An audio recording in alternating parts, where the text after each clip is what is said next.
Hey there, everybody. It's Aaron Christensen with Horror 101 with Dr. AC, and this is Office Hours with Dr. AC. We already have some folks in the room. Jonas, how are you? Good evening to you. And Holy Parish of Doom, what's up, Doc? I've been waiting. We had to wait 9 episodes for somebody to say, what's up, Doc? Thank you for being the one. Cool. And yes, Miss Spooky Potato. I don't know who Miss Spooky Potato is, but welcome. Hello. You just finished Backrooms and we'll tune in. That's awesome. I'm actually planning to see Backrooms later this week. I got to the movies last week and saw Obsession, which I'll be talking about in just a second. But yeah, Backrooms, I got a little group of folks. We're going to go check it out on Friday. So yes, hello, Miss Spooky Potato. And look, connotes, you know what? You're right on time. We're barely a minute in. So your tardy pass is honored.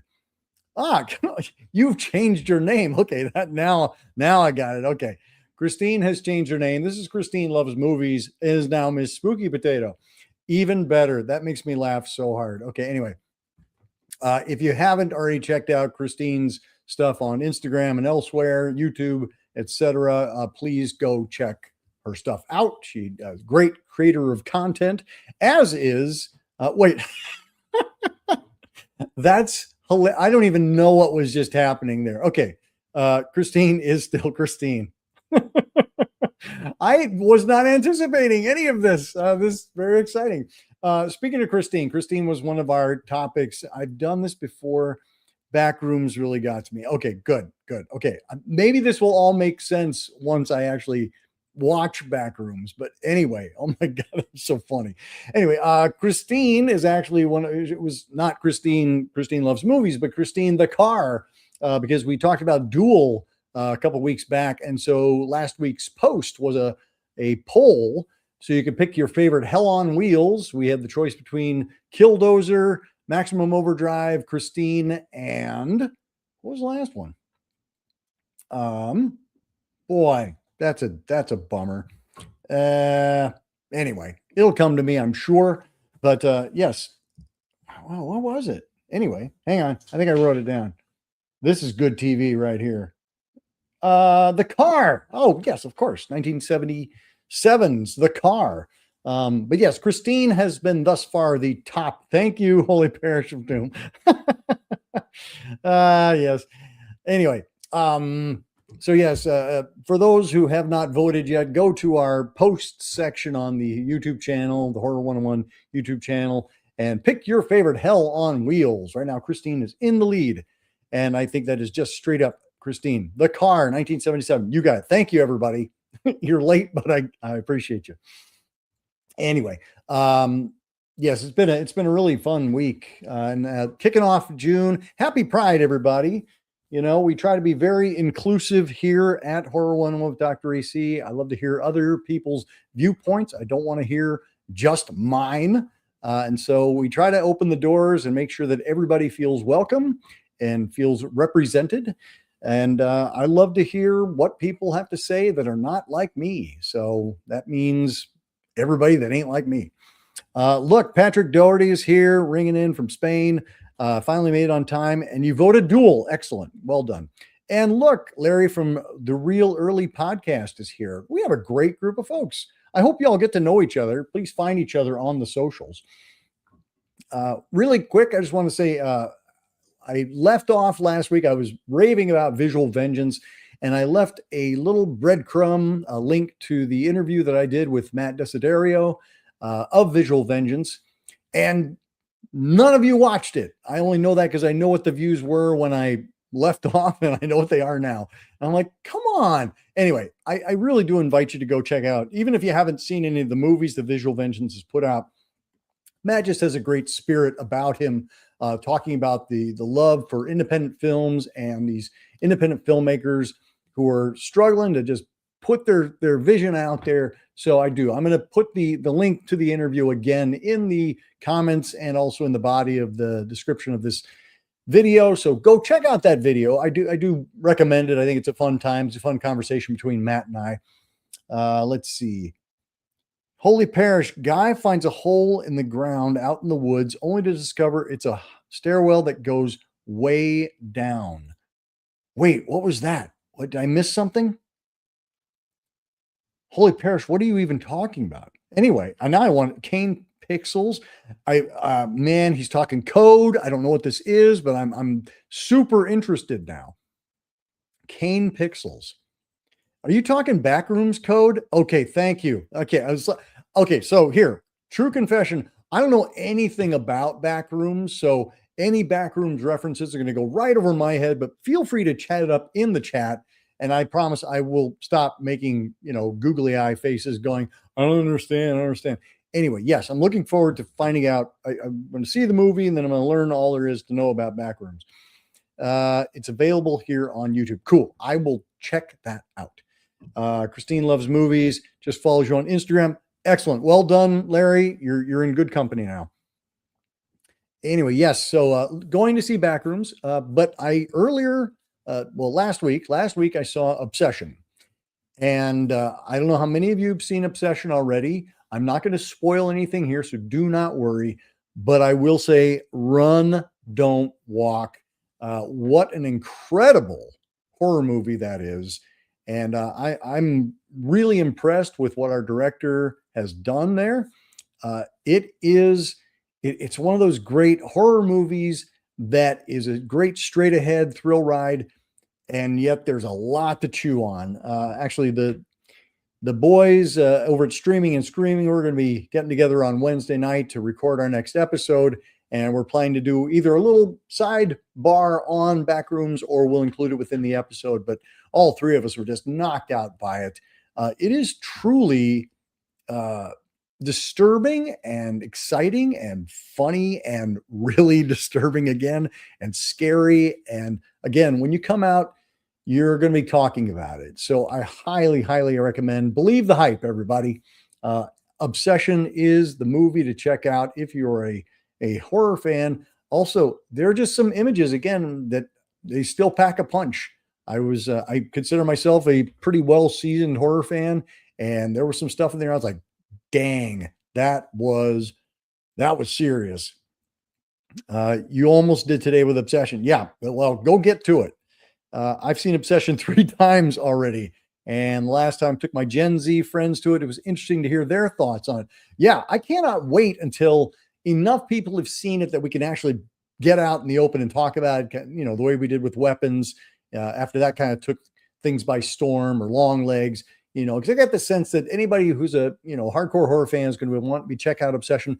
But I think the buzz is strong enough that people are going to be seeing it that, maybe don't check out every single horror film that comes along. So highly recommend Curry Barker's Obsession. It's, I think, in its second week of release. The buzz is strong and it's still making a ton of money. So please go out there and lend your voice to the cause. Cool. What's coming up this week? In addition to being Pride, again, happy Pride, everybody. And Fangoria and Fright Rags have teamed up once again, their 8th year. They have a Pride shirt with the Fangoria logo and then the Pride colors on it. And this year they are benefiting. If you purchase the Pride shirt, the proceeds go to Venus Pelagati Extravaganza House. That is an inclusive, safe space in Jersey City, addressing the urgent needs of LGBTQ plus and trans folks. So you are not only, showing your support for the LGBTQ plus community, but you're also contributing directly to folks in need. So please head over to Fright Rags, check out their Fangoria collection. Again, this is their 8th year. They've been doing it. Hats off to Phil Nobile, like automobile. Phil Nobile, who's the editor-in-chief over at Fangoria Magazine. And if you haven't already, go to the Fangoria website and sign up for their weekly newsletter. Again, you don't even have to be a subscriber to the magazine to receive the weekly newsletter, but you'll hear all sorts of fun horror news. You'll get Phil's weekly editorial and just a lot of fun stuff along the way. You can also go over to their Facebook page. I think that may just be for subscribers, but I'm not sure. But yeah, big fan of Fangoria and big fan of what Phil and his team are doing over there. Speaking of which, we're going to have one of our one of the Fangoria folks is going to be joining us for our craft panel. Not our craft panel, but The Craft, celebrating 30 years of The Craft, 1996. I watched that last week, and then I watched the belated 2020 sequel, The Craft Legacy, from Blumhouse yesterday whilst I was donating blood. And we'll have some things to talk about. I don't think The Craft Legacy is the best sequel in the world. I think it has some really interesting things to say, but I think those who are going for a craft movie are looking for maybe something different than what is showing up in this particular craft movie. So yeah, it's anyway, I recommend The Craft. Obviously, we're going to be talking about that. Jonas is asking if I've seen the Blind Dead movies. Yes, I have. And in fact, we're going to be doing our Blind Dead episode later this year. 1971, I think, is when the Tombs of the Blind Dead came out. So we're going to be celebrating our, I think it's the 55th anniversary. Tombs of the Blind Dead, Knights Templar. Yep, indeed. I'm a big fan of the Blind Dead movies, and looking forward to having that conversation later this year. But yeah, so speaking of donating blood, we have the World Blood Donor Day coming up June 14th. So that's a week from Saturday. Or is that Saturday? Sunday. A week from Sunday. So I know our local blood donation center is Vitalent, but wherever your blood donation center is locally, if you can donate, please donate and make a difference today. But yeah, the 14th is World Blood Donor Day. And also the 21st, we'll be talking more about this later, but that's Father's Day. So you can also do something for all the dads out there. Cool. What other kind of fun horror news do we have this week? So there's a big announcement from Hammer Studios about this new 4K release of Horror of Dracula, 1958, starring Christopher Lee and Peter Cushing. Talked about Peter Cushing and Christopher Lee last week because it was their birthdays. But apparently this new 4K restoration also has like 3 additional minutes of footage that has never been seen before. So we're not just talking about a few frames here and there. We're talking about like maybe a scene or two. So that's exciting news. And then The Devils, Ken Russell's The Devils, 1971, which we'll also be doing an episode later this year, celebrating its 55th anniversary. That is going to be coming out in theaters in a new uncut version, which also has never been seen before. So some really exciting times. And it does kind of make you reflect on times when, you know, people felt like things had to be cut. And, you know, I think at times, such as in the case of The Exorcist, you know, I think the theatrical cut is actually the stronger of the two. I don't think the version you've never seen, which is the one with the additional footage, I don't know that is my favorite version of The Exorcist. What are people's thoughts? I mean, those who have seen the original theatrical cut of The Exorcist versus the version you've never seen, you know, do you have a preference between the two? I know that the Exorcist version you've never seen, which they could have just called the director's cut, but it wasn't the director's cut, and that's the thing. It was William Peter Blatty, the producer and screenwriter. It was really his idea to get those extra scenes in there. But I feel like it's not as strong a film. And I remember seeing it in the theater with people when it had its theatrical release, and the audiences were a little like, huh, okay. Now, granted, that's also an audience that has been, you know, 40 years on at that point, had seen a lot of Exorcist films and heard a lot about the legacy of The Exorcist. So, yeah, curious to hear what people's thoughts are about that. But I think this is the thing. I'm of two minds about director's cuts and, you know, ones with additional footage and things like that, because I really like the film that I fell in love with, right? And then to have a different version of that film out there, there's a part of me that goes, you know what, I'd like to just have the film on its own. And I guess I would newant one to be replaced with the other. Sometimes the director's cut kind of takes over and you never see the theatrical cut again. And I want to live in a world where I can have the one that I fell in love with in addition to this different version. You know, I'm talking about things like Star Wars, where, you know, the movie I saw in 1977 is really hard to come by now because you've got all the different versions that have been amped up and tinkered with by George Lucas. So there's a part of me that's just a purist at heart. So there you go. People are ringing in on The Exorcist original cut, and oh heavens, Larry is admitting in front of everybody. Let's just hold space for this. That he's never seen The Exorcist front to back. Is there a reason for that? Why haven't you seen The Exorcist all the way through? Is it a point of pride?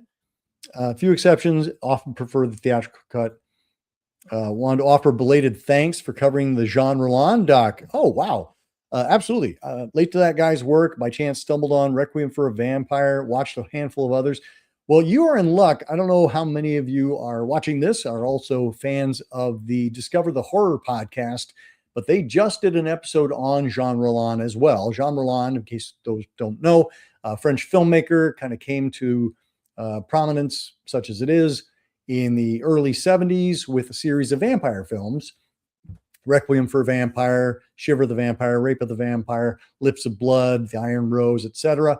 And then went on to do some things that are kind of vampire and zombie adjacent, like Living Dead Girl, Fascination, Grapes of Death. Big fan of his work, and he's somebody who has a really clear vision. There is, when you watch a Rollin film, you know you're watching a Rollin film, in the same way that when you watch a Jesus Franco film, you know you're watching a Jess Franco film. So yeah, I would say definitely check out some Jean Rollin. A lot of his stuff is out streaming now on the various sites. I know Shudder carries quite a few of Jean Rollin films, so check that out. It's for those who aren't sure, it's Jean, Jean, but Jean. And then Rollin is Rollin, Rollin, Jean Rollin. And then that was one of the first episodes we did with Horror 101, is we covered the documentary Orchestrator of Storms, which is about Jean Rollin and his filmography. Larry says, I have no pride. I just never was all that interested in possession films, and they rarely do anything for me. Okay, sure. But you're a big horror fan, and just from a historical standpoint, I would think you'd want to touch on it. Well, the early 70s ones. Yes. Yeah. Well, I think you're referring to the Jean Rollin stuff. His early 70s ones, I have to say that those are the vampire films. Those are the ones that grew on me. But his later films like Grapes of Death, Fascination, and Living Dead Girl, I love those right out of the gate. They're not quite as moody and atmospheric and languorous. There's a little more plot to them, a little more action. And so there was something I really, really dug. Surrounding characters in The Exorcist are what make it interesting. I think all of the characters, I think it's a beautiful 70s film, because, the scenes with Damien Karras struggling with his faith and the pain of his mother and his guilt. I love that scene. It's just this brief, 8-second scene where he's off. He visits his mom, and then he comes home, and he just or he doesn't go home. He goes to the gym, and he just is banging away at this punching bag. And you just rarely see a priest portrayed in that way, as somebody who's so human and full of anger and potential violence. I thought it was really an extraordinary piece. And again, there's so many different moments in The Exorcist that reflect those kind of human characters. So, anyway, yes, well worth your time. For those of you who haven't seen The Exorcist already, you didn't see The Shining until last year. Larry, I'm impressed, and also, what'd you think of The Shining, having seen it for the first time? That's pretty. I think it's at this point it's so kind of permeated the social, the pop culture, that it's hard to watch it fresh. But I revisited it last year for its anniversary, 45th anniversary, and it still really holds up. Really great. And that scene of boxing, so good.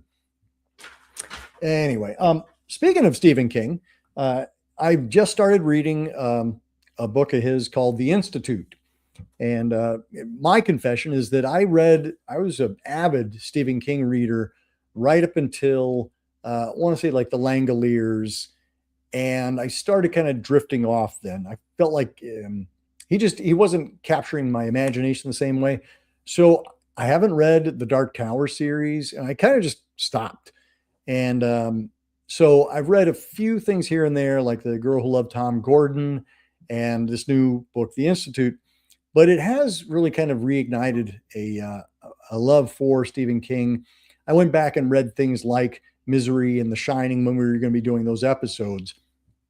So I'm keen to go back and check out their stuff. But the Losers Club podcast, who we've also interviewed on the show here, the Losers Club is in the process of doing the breakdown of the top Stephen King books of all time.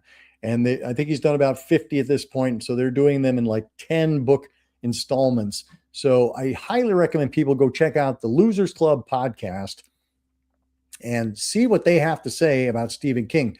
But I'd love to hear from y'all, all you all who are watching. Do you have a favorite Stephen King novel?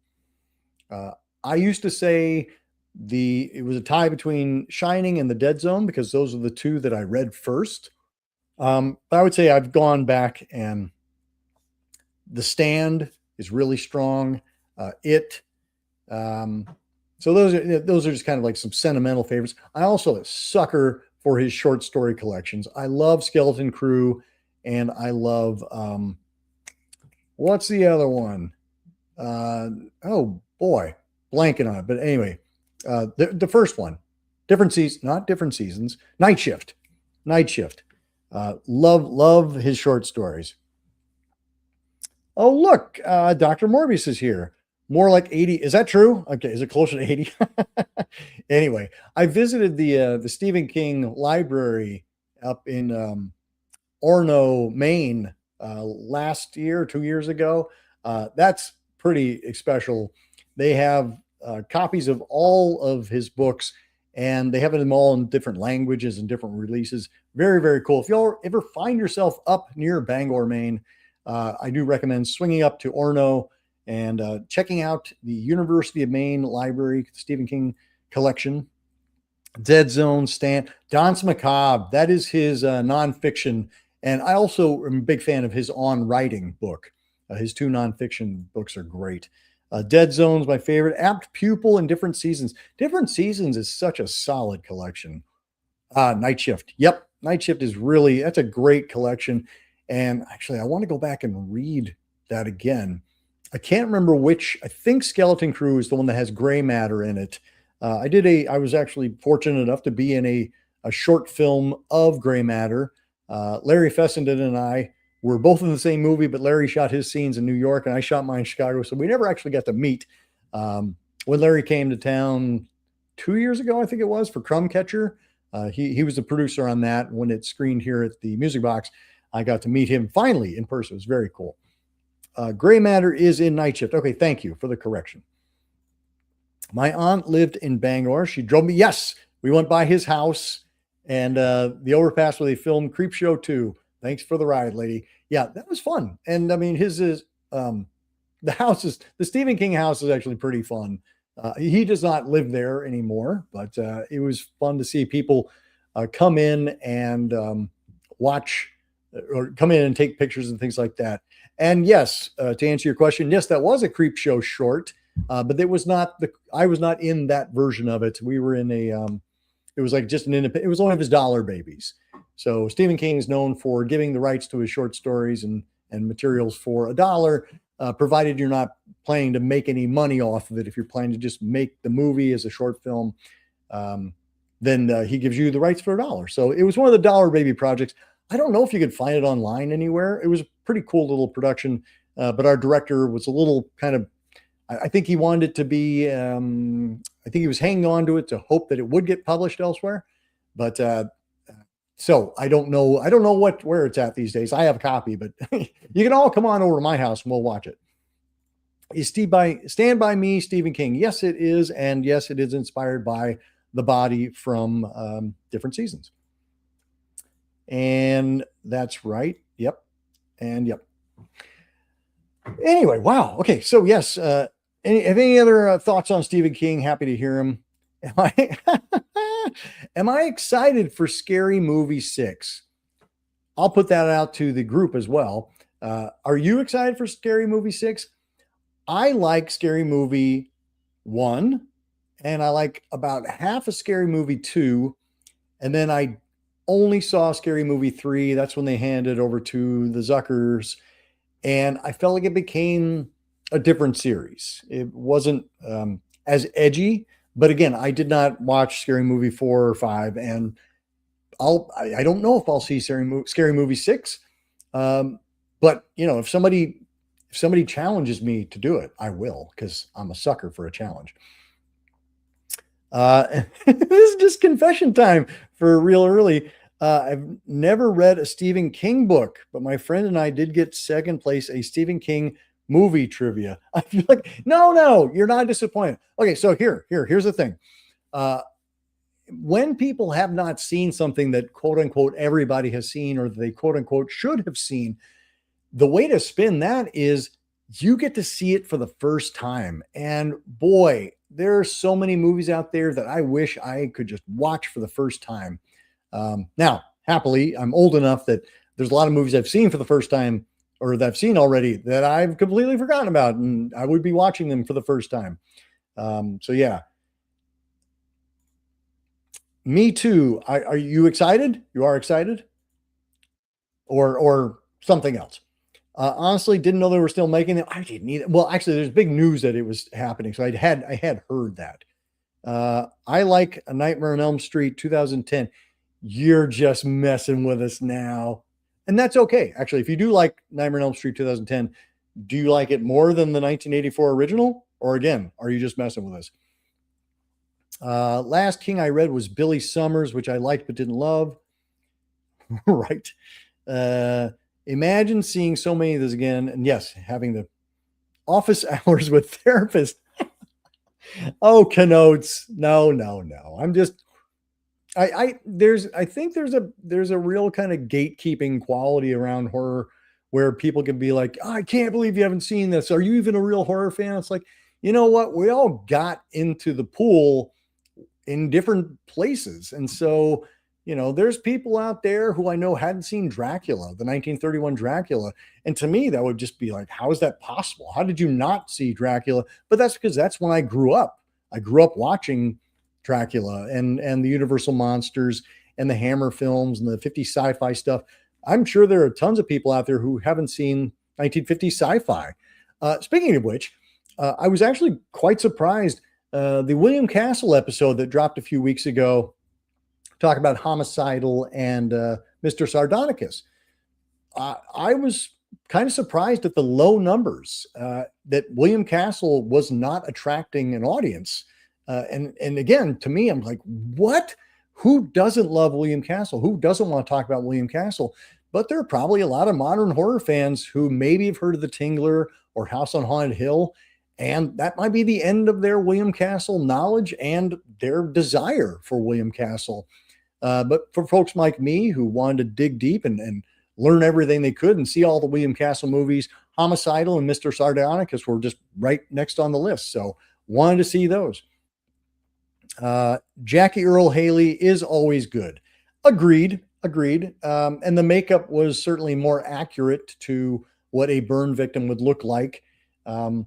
I felt like the 2010 one, there was a lot of times where they were just throwing in beats because I feel like they were iconic moments from the original, but they didn't feel grounded in anything other than just kind of like, well, we got to have this in here. We got to have this stretchy wall effect. So anyway, I have only seen the 2010 remake once. So, again, I might go back to it at some point when I'm doing all my my revisiting, but I don't remember loving it much at all. I did not mind the Friday the 13th remake, but Friday the 13th or Nightmare on Elm Street 2010 did not hit me as hard. Disappointed in some of the stuff.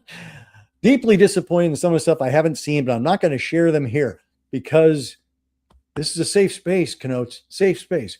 But what's kind of fun about that is to have that list, right? Making the list of the movies that you want to see.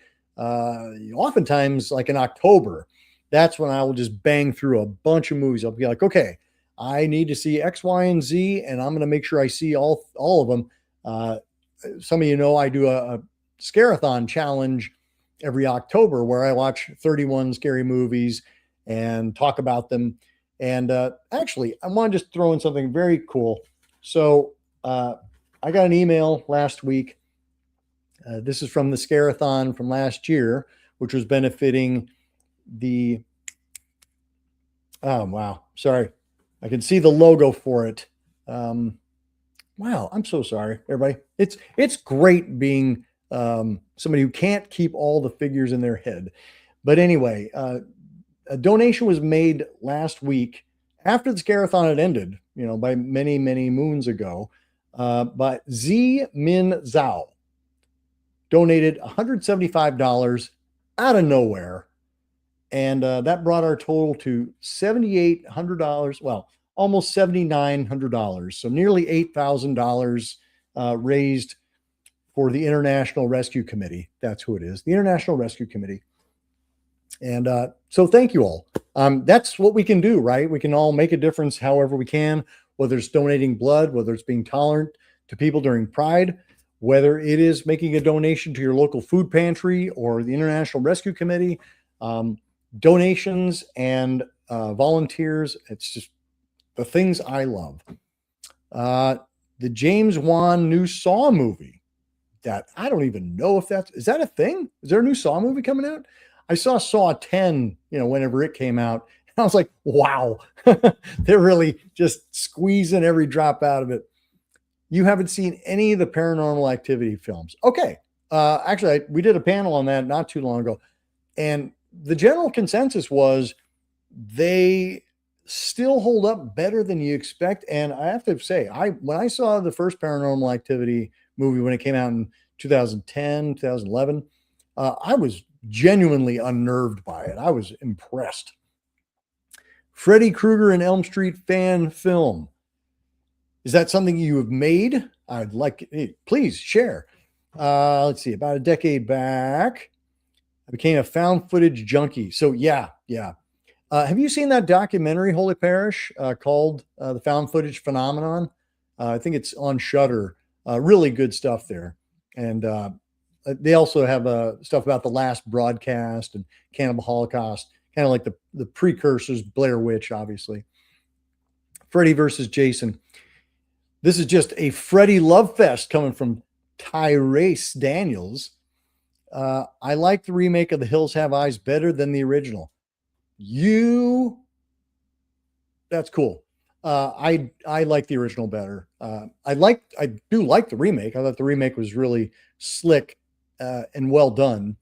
But there's something about the 70s one that just has a bit more grit to me, and so I dig that. The latest Paranormal Activity. I didn't see that one because I heard it wasn't a real Paranormal Activity installment. It was kind of like one that got tacked in there, but there you go. The women's reproductive rights, that was from previous Scare-a-Thons. Last year we did the International Rescue Committee, and then the 3 Scare-a-Thons prior to that were for the Women's Reproductive Rights Assistance Project. Yes, gloves. The glove is absolutely solid. You had a higher budget and a good production design. All good, man. Yeah, I gotta say, this is where I go back through my episodes and I edit so that I can eliminate all of the me just wandering around trying to find stuff in my brain. There's a lot of cabinets up there, I gotta say. Speaking of which, the Omen. I meant to mention this earlier.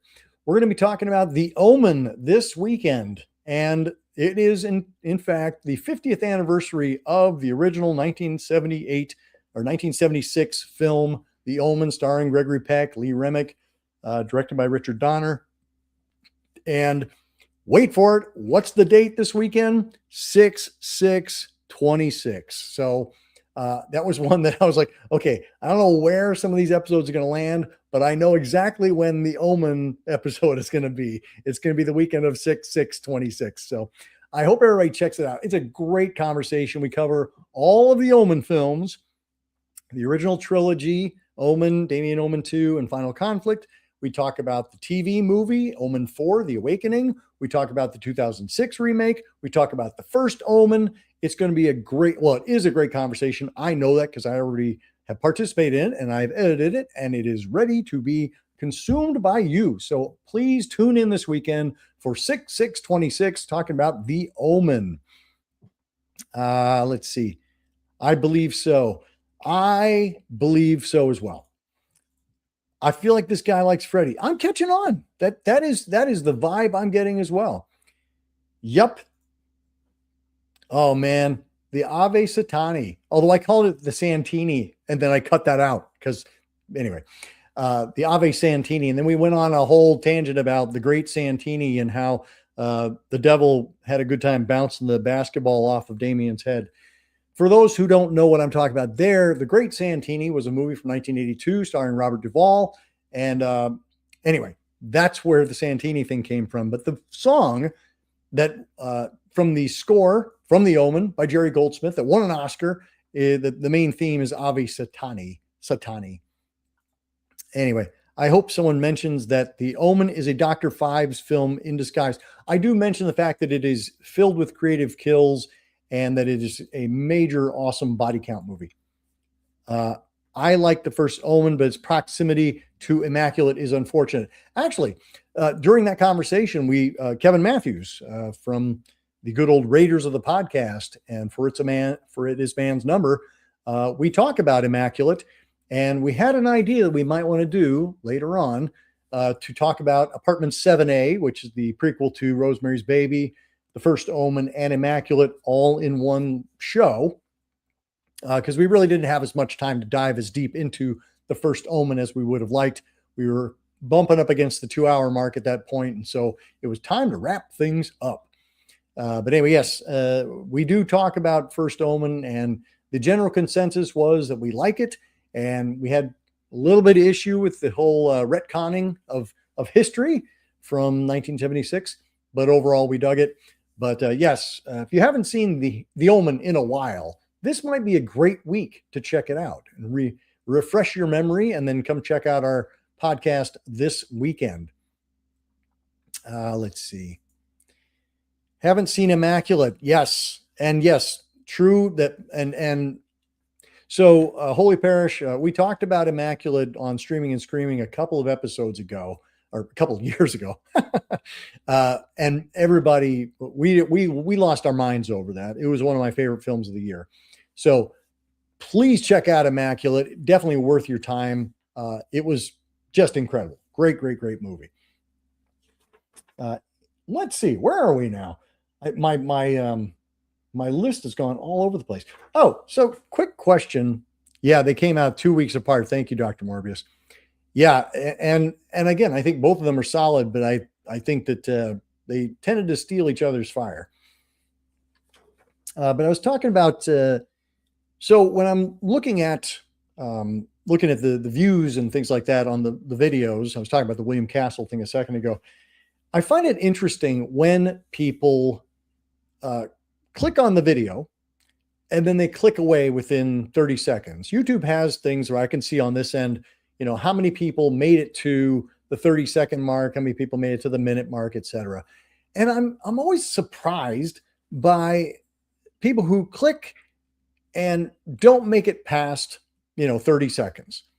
Because if you're watching my show, basically I do a quick intro. I say, hey, this is Horror 101. And then we launch right into the episode where we're talking about the movie in question. And if you were interested in the movie in question and enough to click on it, how is it that you don't stick around to watch the opening minute or two where I'm talking about the movie that you clicked on? That makes me laugh. And also just I don't understand the internet.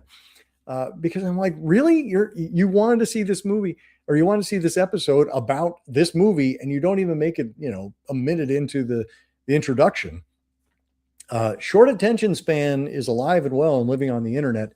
But I'm also really happy when I see, people are, for the most part, watching all the way through, to at least the midway or all the way to the end.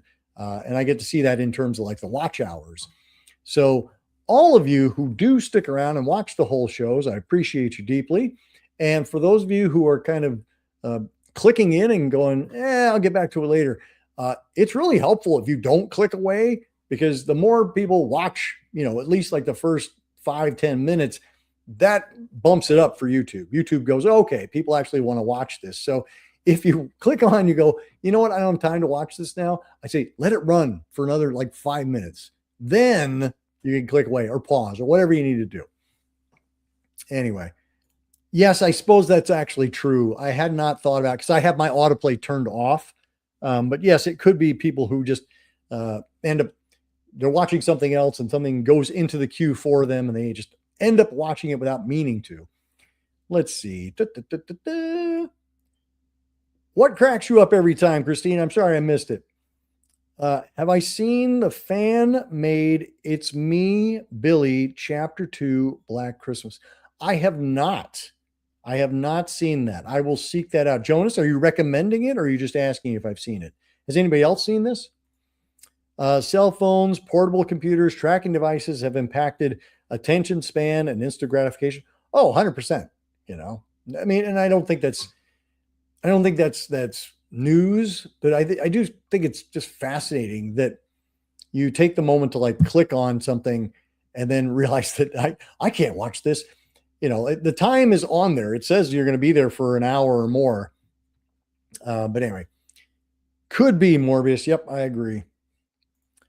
Short attention span 101, the endless doom scrolling and instant gratification for dopamine hit, and also the autoplay, like what Dr. Morbius said.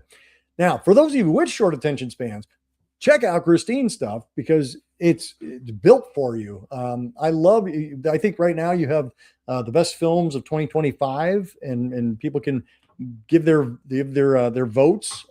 Just tons of fun over there. Go check it out.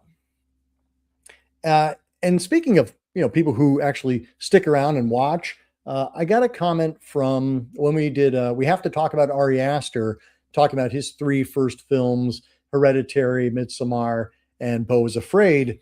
We recorded that, maybe like 2 years ago. And while I was traveling across country a couple weeks ago, I listened to that episode because I hadn't heard it in a while.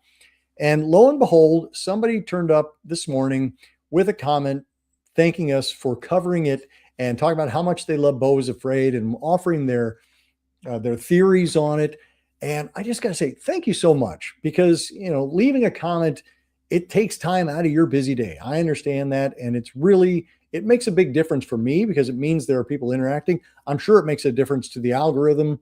So more people are going to go check out that episode, and more people are going to check out the channel. So if you have something to say, boy, I love hearing from you. Several of you here in the chat, I hear from you all the time in comments, and I really appreciate your engagement. And I appreciate the fact that you take the time to, watch the episodes and, offer your feedback. So I appreciate that. Let's see. Looks like we got a recommend from Jonas on that It's Me, Billy fan film. So you can find it on YouTube. Charlotte Rampling sings she falls asleep during Tarkovsky films, but it's okay because they're still going when she wakes up. True enough. Funny story about Russian cinema, since you brought it up. I was at the Brussels International Film Festival in 2013 and, covering it for the magazine I was writing for at the time. And I remember falling asleep I was watching this Russian horror film or fantasy film, and my eyes closed because I was very tired. I've been watching 6 movies a day for 5 days at that point. And I closed my eyes, and in my head, I could understand Russian. I'm hearing, and in my head, I'm like, oh yeah, I know what Russian is. And I'm making this movie in my head while I'm asleep. And then I opened my eyes, and the movie in my head was absolutely not the movie that was on the screen at the time. But I love how the human brain works. Human brain's like, yep, I will take that Russian. I'll make it into something else. I'll put some pretty pictures to go with it. Hope you enjoy. Anyway, thanks, Doc. I prefer longer videos like yours. I can't do the short ones all the time. Very difficult. I think you do great work. And I would love to have you, collaborate with me sometime on a longer video. We've already talked about that and looking forward to talking further about that. Let's see. The mind is a labyrinth and not the David Bowie kind. Although I do love that movie. R.I.P. Jim Henson. Let's see what else. So one of the things. Oh, well, hey, we're about 15 minutes left. What have people been watching this week? I kind of rattled off a few things that I'd seen: Obsession and The Craft and Craft Legacy, and we're going to be talking about the Omen movies. Finishing up my Texas Chainsaw Massacre sequels and prequels and remakes. We're going to talk about that on Thursday. But yeah, what have people been watching this week? Have you got any good recommends out there? I don't have any movie reviews this time because I was trying to get caught up in order to do those shows that I've got going this week. Dr. Morbius says, I dreamed I was working as a camera operator on Some Like It Hot the other night. I like this. I like where this is going. And shooting a short film of Marilyn Monroe reading the Molly Bloom soliloquy from Ulysses at the same time. That is awesome. And that is so very you. Also, I believe just recently we had, was not yesterday's Marilyn Monroe's 100th birthday? Happy birthday, Marilyn Monroe, R.I.P. Yeah. There's a couple things I want to throw out there while you guys are telling me what you've watched this week. There are some cool things coming up. I don't know if anybody's in the Chicago area or has any plans to come to the Chicago area because it's awesome. But G-Fest, the annual celebration of all things Godzilla and Kaiju and Tokusatsu, G-Fest is going to be taking place in Chicago. That is July 10th through the 12th. So, hey, book that flight or rent that car, whatever you need to do, come on out and join us here at G-Fest. That's July 10th through the 12th. It is truly my favorite horror convention I have been to. I will include a link to my G-Fest report from a few years back. It is such an amazing outpouring of fandom because it's not an autograph show in the way that a lot of other horror conventions can be. It is just a bunch of fans getting together and talking about their love of the genre. And you have some great guests and great panels, amazing panels, teaching you how to make suits, model making, things like that. So if you got it in you, come on out to Chicago in July and visit G-Fest. And the other thing, if you are in the Chicago area or if you plan to be in the Chicago area in October, the Music Box of Horrors, the 24-hour horror movie marathon, is going to be taking place at the Music Box Theater on October 24th. Now, tickets go on sale June 11th. And the reason I say that is because last year they sold out within almost 24 hours. So if you're jonesing to get to the Music Box of Horrors in Chicago, October 24th, you're going to want to be sitting by the phone June 11th. Not by the phone. Nobody sits by the phone anymore. So get by your computer and get your tickets pronto so that you don't miss out on the fun. That said, the Music Box has taken to expanding the entire month of October to awesome horror programming. So even if you can't make the marathon, you should be able to see some really cool stuff. All right, now we got some cool stuff coming in. Let's see. Seance on a Wet Afternoon. Jonas, I love your deep cuts. That is one I have actually seen. And a huge fan of that. Richard Attenborough is terrific in that. Really, really great movie. If folks haven't seen Seance on a Wet Afternoon, check it out.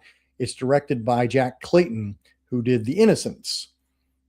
Revisited Legend of Hell House and then watched it again with the Pamela Franklin commentary. What did you think of that commentary?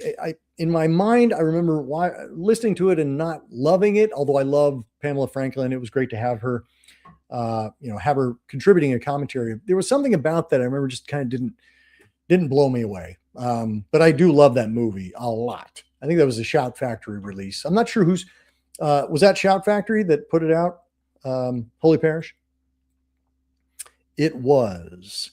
That must have been the Marilyn Monroe birthday. The Isle 2000 from Kim Ki-duk and well, say that one first because The Isle is fantastic. I have seen that one, and that is really, really good. And then Confessions 2010 by Tetsuya Nakashima, I have not seen, but it sounds like you'd recommend it. I don't know. Do you recommend it? Marilyn's Don't Bother to Knock is horror adjacent, by the way. Cool. You know what? And now I'm thinking, I don't know that I've actually seen that one, so maybe that might be on the agenda. I might take the train to that. Please do. Which one? The G Fest or the Music Box of Horrors? Either way, love to have you, love to host you. Watch The Cursed and Lord of Misrule, and I can guess why. I hope you enjoyed both of them, and I hope you enjoyed our episode of Streaming and Screaming where we talked about those two movies. Or actually, no, those are two different episodes, aren't they? Yeah, Cursed was one episode and Lord of Misrule was another. So I hope you checked it out. Last horror movie I watched was Revisit of Blood on Satan's Claw. Awesome, which we're going to be talking about later this year. So many cool movies came out in 1971. I'm like 55th anniversary all over the place. Watchmen, solid movie. Blood on Satan's Claw. Yep. The late Finnish doom metal band Reverend Bazaar have a track of the same title. Again, everybody, I'll remind you, go check out Holy Parish of Doom's YouTube channel. Awesome metal deep dives and showcases. Go check it out. Lacking. Oh, yes. Okay. It was lacking, the commentary. Yeah. I need to listen to it again, but I remember when I did the review for it, I was kind of like, it was fine. Maybe was the sound not very good? There's something about it that just really did not sit well with me. The remake of Seance, by Kurosawa, who did Drive My Car. Yeah. Okay. I have not seen that. Is it called Seance on a Wet Afternoon, or is it just called Seance? She doesn't open up much. Okay. All right. Yes, everyone needs to see Confessions from 2010. Go check it out. I hear a movie is going to be watched Friday. Yes, planning to see Backrooms. I don't know if anybody else is planning to see Backrooms. I don't have any knowledge about Backrooms, so I'm going in pretty cold. I hope the movie treats me well, and I hope it treats fans well. Those who are fans of the web series, I hope it does right by them.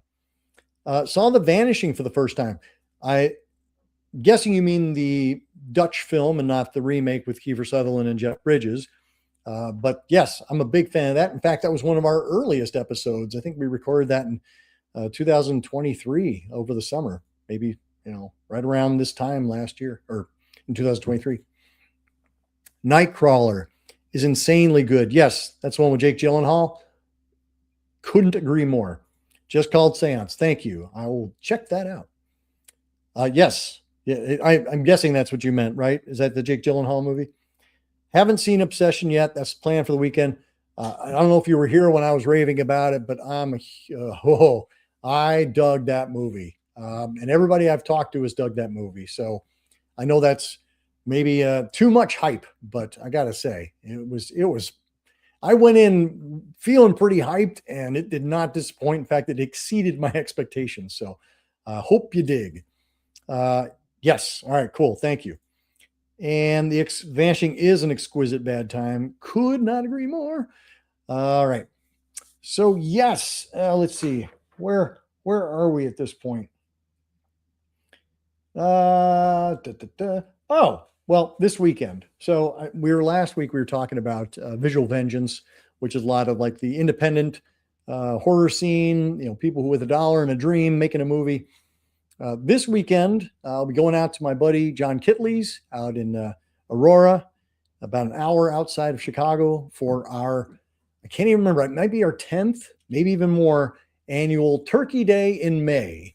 For those who don't know, Turkey Day is a tradition with John and I where we get together the day after Thanksgiving and we watch quote unquote bad movies, bad horror movies on Black Friday. And the thing is, we don't consider them bad movies. We just consider them really entertaining. And so but we liked it so much because we've been doing that for a long time. I think we started back in 2003. And we liked it so much that we didn't want to have to wait all year. And so we started doing one every 6 months. So we have Turkey Day in May, and then we have Turkey Day in November. So Turkey Day in May is going to be happening this weekend. And yes, you're right. It's not May anymore, but we couldn't get our weekends together. So we're going to just fudge it a little bit, and we're going to do it on the dark of the moon on the 6th of June, which is in fact the day of the Exorcist 6/6/26. So yes, all sorts of magical things are happening on Saturday. I hope you get to explore that and celebrate it on your own. But if you are a fan of the, let's say the MST3K brand of movie without the MST3K treatment, if you just like watching those movies straight, if you get the entertainment value without the bots or the riff tracks, if you just enjoy that, you are in fact a turkey lover, my friend. And I highly recommend you starting your own Turkey Day in May or Turkey Day, where you watch a couple of quote unquote bad movies, misunderstood movies, and enjoy yourselves, because these movies need a little bit of love and you can give it to them. Let's see. I don't think I'm on the show again this year. So twice in 2 weeks we'll have to do. I don't know what was going on with the scheduling this year. I feel like I've had several people who are packed up close together. But that said, Dr. Morbius, you know that you're always somebody that I have on call where I'm like, you know what? I need to fill a seat. So Gyllenhaal is one of those actors, whenever I see him, I'm looking at Donnie Darko. Well, yeah, he made a strong impression, didn't he? It's funny. I just watched a movie, and I'll talk about this next week. Haven't finished it yet, but Natasha Henstridge. How do you say her name? From Species. And I thought about the fact that, you know, that movie came out in 1995 and she is still Natasha Henstridge from Species, even though that was 30 years ago. That was her first film. And she's made, you know, I think like 50, 60 movies since then. And she will always be Natasha Henstridge from Species. And I feel that way about Jake Gyllenhaal, although he's done enough other things that I think he's broken that trend.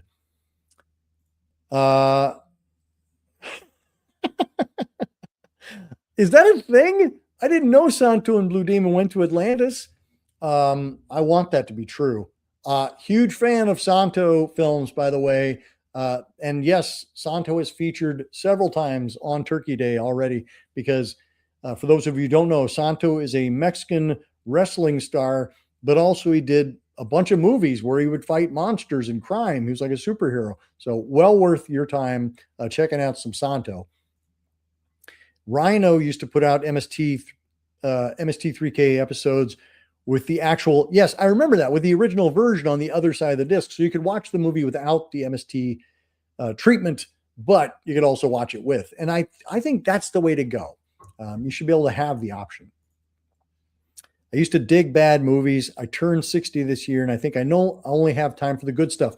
You know, good is relative. Good is relative. I didn't watch a lot of turkeys and bad movies and cheese because I felt like my pop culture was a little stunted because mom didn't like us to watch a lot of TV or movies or anything like that. So when I got out into high school and college, I was like inhaling everything I could find. And so, yes, like you, Dr. Morbius, I was like, I need to see the good stuff first. So I was watching all the best picture and best actor, best director, best foreign film. I was getting all the culture.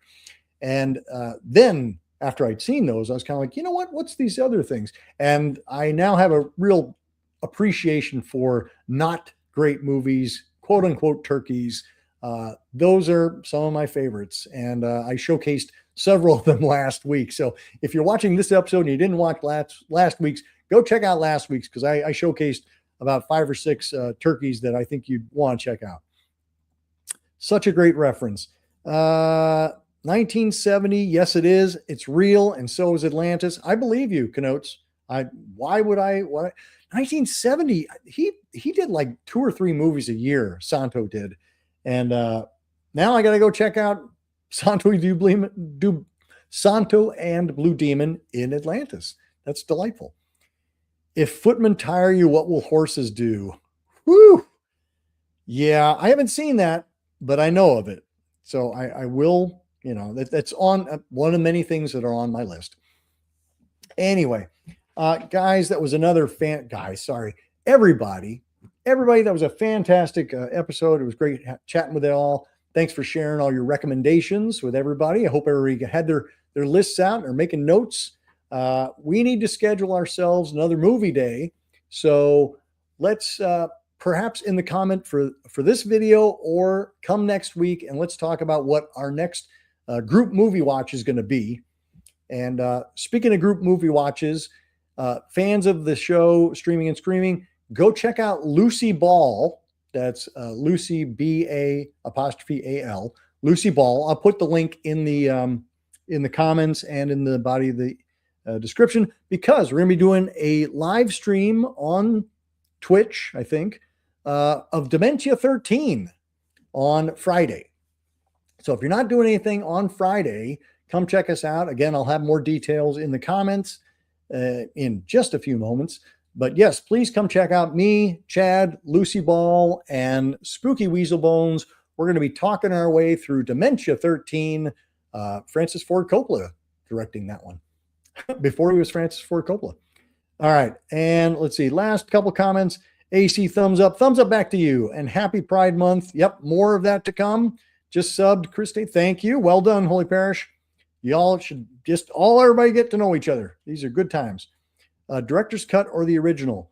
Don't know. I'm not running this show. I'm just showing up. Spooky Weasel Bones. Good times. Got that ad today. Great. Going to be a blast.